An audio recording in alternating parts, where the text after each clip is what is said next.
Entrevista importante aqui no 360. O governador de Minas Gerais, Romeu Zema, do Partido Novo, e o presidente Lula, do PT, trocaram provocações nesta semana durante um evento em uma montadora de veículos na cidade de Betim, região metropolitana de Belo Horizonte. Houve uma divergência ali sobre qual deve ser o tamanho de uma equipe de governo.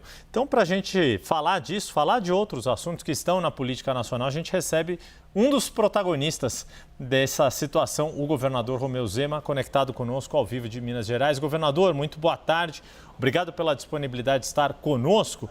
Quero começar, então, sobre esse tema. Tem outros assuntos, bastante notícia no dia de hoje aqui no Noticiário Político, mas sobre essa situação vivida ali em Betim, no seu estado. O senhor posicionou esta questão do tamanho de equipes, é uma bandeira do seu governo, do seu partido, e ao passo que o PT, e em especial o presidente Lula, tem um apreço por criar ministérios para dar representatividade a áreas que ele considera menos valorizadas, como a questão de igualdade racial, nesse governo uma inovação dos povos indígenas, entre outros.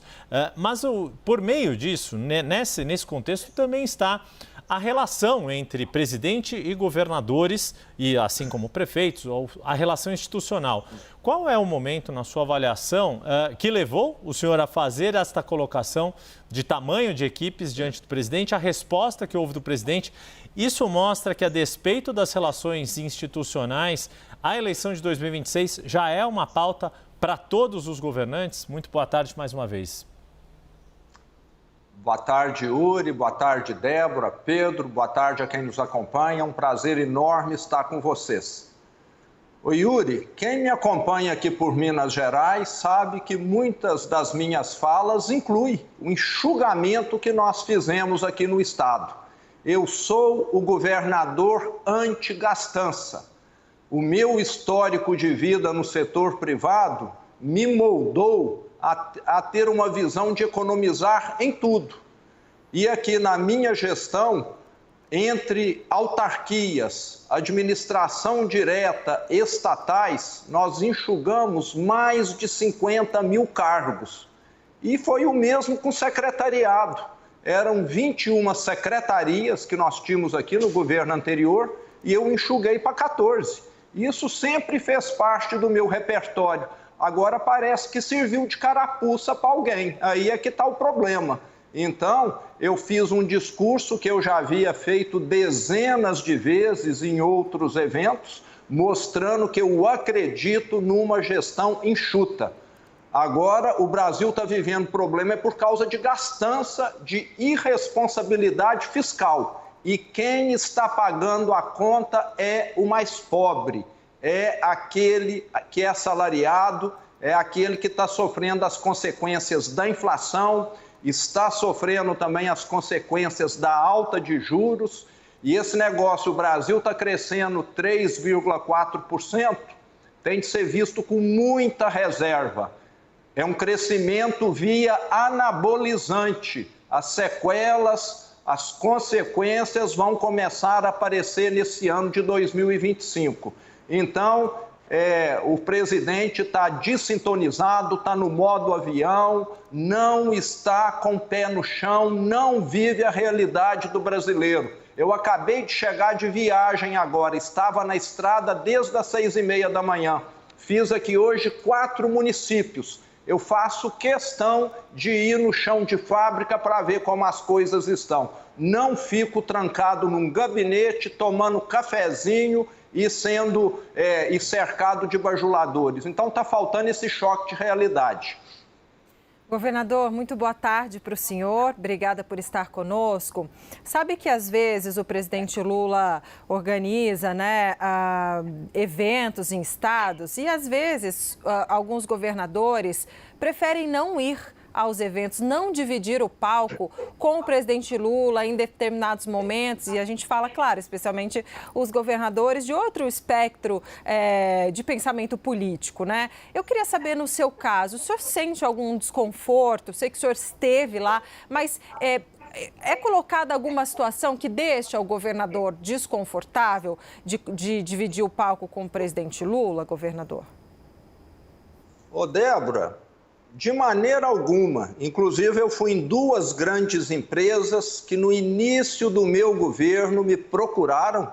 As 2 estão entre as maiores empresas aqui de Minas Gerais. As 2 empresas preocupadíssimas com a situação de Minas, isso lá em janeiro de 2019, para saber o que ia acontecer.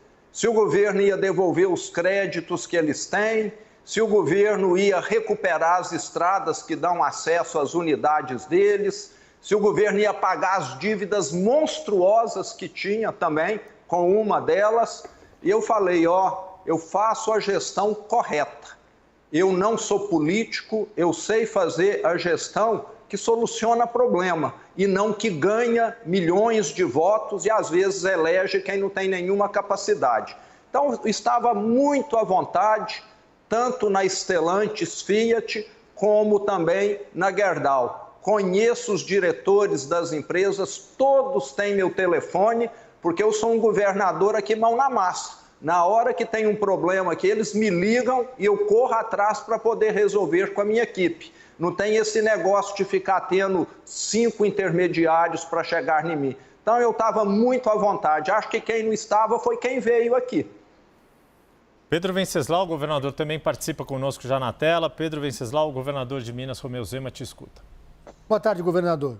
O Christopher Laguna, que é presidente do Novo de Minas Gerais, me contou que o partido fez um processo seletivo e contratou o marqueteiro Renato Pereira, que já atuou com Aécio Neves, com Sérgio Cabral, entre outros, para nacionalizar o nome do senhor, já visando a superação da cláusula de barreiras em 2026. Eu gostaria de saber qual que é o seu projeto. O senhor é candidato a vice-presidente, está colocando o seu nome para compor com algum outro candidato? Ou o senhor planeja disputar a presidência da República à revelia de Jair Bolsonaro? Ô Pedro, rapidamente aqui. Eu venho de uma família italiana que veio da Itália para morar ali na região de Ribeirão Preto para substituir mão de obra escrava. Uma família que veio com uma mão atrás e outra na frente. Desde criança eu trabalho. E fui candidato aqui em Minas em 2018 pela indignação com que o PT cometeu aqui, as barbaridades. Uma delas foi comigo, eu fiquei 3 anos com um negócio fechado, aguardando uma assinatura e um carimbo da Secretaria do Meio Ambiente. Eu fui o candidato da indignação. Ninguém achava que eu iria ganhar. Ganhei. Assumi. Ninguém achava que eu iria dar conta de corrigir Minas Gerais. Dei conta. O Estado não está perfeito, não, mas avançou assustadoramente nesses 6 anos. O que eu quero é contribuir. O que eu quero é mostrar que tem um jeito diferente de fazer política, diferente dessa mesmice que está no Brasil há décadas, que só pensa em voto, que só pensa em politicagem, que só pensa em distribuir cargos, distribuir privilégios, em criar mais mordomias. Eu estou aqui achando muito bom, mostrando que é possível sim fazer diferente. Estou mostrando aqui em Minas e quero também mostrar para o Brasil que outros estados e o Brasil podem também fazer diferente. Governador, e aí, então, mas Oi, aí só para responder o seguinte, o Pedro perguntou especificamente, governador, se o senhor se lançaria candidato, mesmo que o projeto de Jair Bolsonaro seja outro. Só para, porque acho que faltou essa resposta também, todas as outras o senhor contemplou. Se for para contribuir com o Brasil, se for para fazer mudanças que melhorem a vida do brasileiro, que tire essa politicagem horrenda que a gente vê aí todo dia, eu vou continuar participando. Então tá. O governador, deixa eu aproveitar então, pegar um assunto de momento que diz respeito ao futuro político do ex-presidente Jair Bolsonaro. O procurador-geral da República, Paulo Gonet, contestou as alegações das defesas do núcleo mais próximo ali do próprio ex-presidente, e Alexandre de Moraes já liberou, já fez um despacho para que a primeira turma do Supremo analise a denúncia, se aceita ou arquiva a denúncia, podendo abrir ou não uma ação penal. Como que o senhor vê? Seria bom, inclusive para o campo de oposição ao atual governo, para o campo da direita do qual o senhor faz parte, que a situação jurídica de Jair Bolsonaro seja resolvida ainda este ano e não contamine o processo eleitoral do ano que vem? Para a própria direita vai ser bom ter isso resolvido para saber se Jair Bolsonaro é ou não viável como um candidato no ano que vem? Bom, o que me preocupa muito é a conotação política que o judiciário tomou aqui no Brasil. Judiciário, em país sério, em país que funciona bem, julga. Aqui no Brasil, o que nós estamos vendo é um grande viés político, um judiciário que julga ao sabor do momento político. Então, isso é muito preocupante. Nós temos uma questão de condenações exageradas e, enquanto isso, o judiciário deixa de prender boa parte dos criminosos que estão aí causando 40 mil assassinatos, homicídios no Brasil por ano. Eu vejo um desvirtuamento, você entende? Eu acho que nós tínhamos de colocar o Estado para atuar, para resolver os problemas das pessoas, do pagador de impostos, e não de político que está querendo se reeleger ou tirar o adversário do caminho, etc. O judiciário parece que virou uma ferramenta de política e não uma ferramenta para fazer justiça. Então, o que eu lamento é isso, penas exageradas para alguns que cometeram atos que não teve nenhuma periculosidade, estão aí detidos há mais de um ano. Então, eu vejo com muita contrariedade essa situação. O Brasil precisa de mudanças no judiciário. Mas especificamente sobre a situação jurídica de Jair Bolsonaro, o fato dele, mesmo inelegível, dizer que é o candidato de 2026, isso está interditando o debate na direita para a escolha de um nome competitivo contra o presidente Lula ou contra quem vier a representar o atual governo? Com toda certeza, a indefinição acaba prejudicando o processo. Mas, igual eu já disse aqui, eu quero contribuir com um Brasil melhor. Independente do resultado do que nós tivermos aí, o que eu quero é estar contribuindo.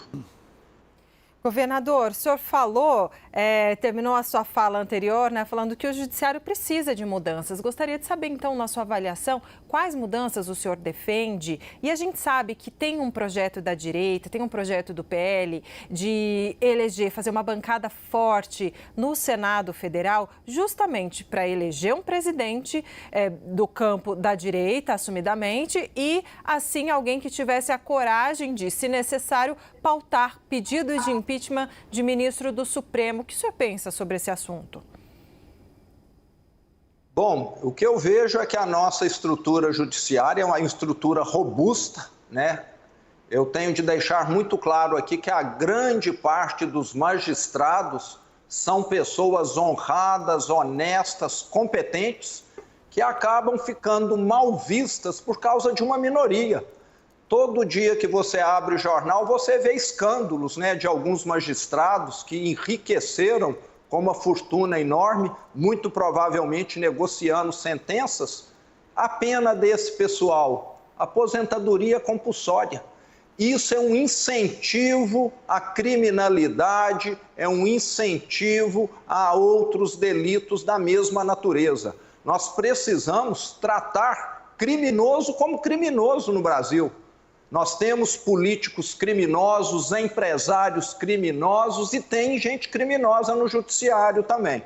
Então, acho que uma das grandes mudanças que nós precisamos é essa, e o judiciário passar a tomar decisões judiciais do que está legislando.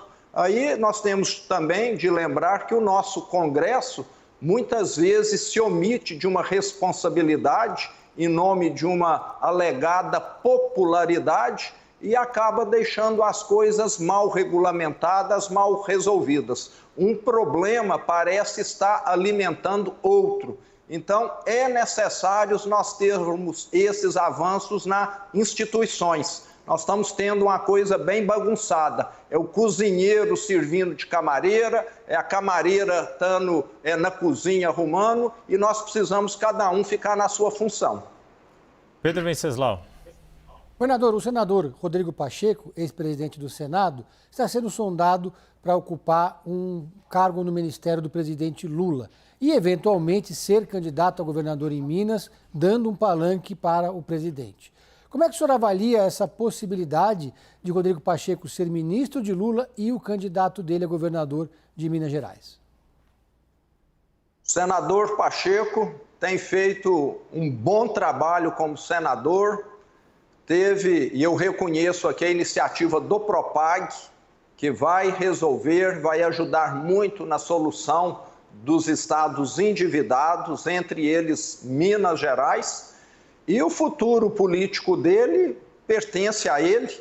Ele já me confidenciou que pretende voltar para a advocacia, mas ele é um nome que pode concorrer. Todos têm o direito de pleitear uma vaga a candidato a governo de Minas Gerais. Então é algo que é possível e vai depender muito, na minha opinião, da pessoa dele, porque ele é um nome de um senador que tem realmente feito um bom trabalho lá no Senado. Nós recebemos aqui, conversamos com o governador de Minas Gerais, Romeu Zema, abriu um espaço na agenda para poder conversar conosco aqui no 360. Mais uma vez, muito obrigado, governador. Um bom resto de semana para o senhor. Boa tarde a todos. Foi um prazer estar aí com vocês.